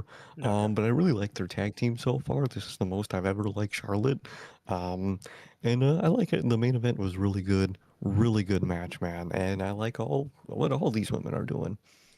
For sure, man. The Kabuki Warriors come out and attack afterwards. They attack everybody. Bailey gets in the ring and stares down with Kyrie and Asuka, and then they walk away. So, I guess they didn't want none of that Bailey smoke. But yeah, I mean that was that. That was that. We had like I said, a pretty good main event followed up with a Kabuki Warriors attack. I don't know. I just don't feel the Kabuki Warriors. I don't know. I just No, I not don't. not I not feel feeling them. nothing with them. Yeah, I really don't. I really don't. But yeah, so that was that. And that was your episode of Monday Night Raw, man. Ribshot says I reckon the whole thing is still a tease for Jericho or something, so they can just claim the whole double swerve thing. Triple H is a fan of pissing off the fans before giving them something good.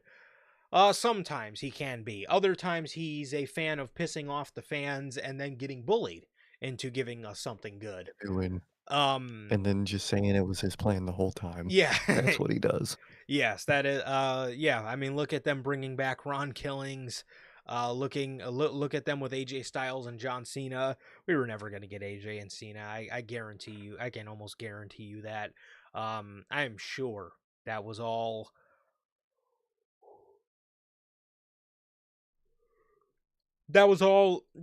a working of John Cena, man. Jericho, as for Jericho, I've heard some conflicting reports. So you don't really know what's true with Jericho or not.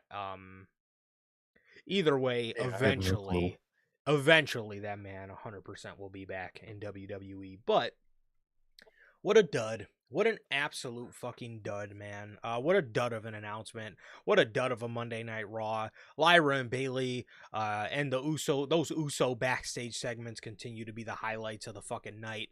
Other than that, a dud. Another fucking dud on a Meaningless. Monday night. It really was. Exactly, meaningless show. You got the two and a half constant good things on the show, and you tease a bunch of shit just for it to be an announcement of something we already know that's been announced. Great going, Triple H. Great going. Nice. Nice job. Again, too busy filming shit. Too busy working on an entrance. Now he's fucking filming teaser vignettes that don't make any sense. This guy legitimately thinks he's fucking Martin Scorsese, bro. What is he doing?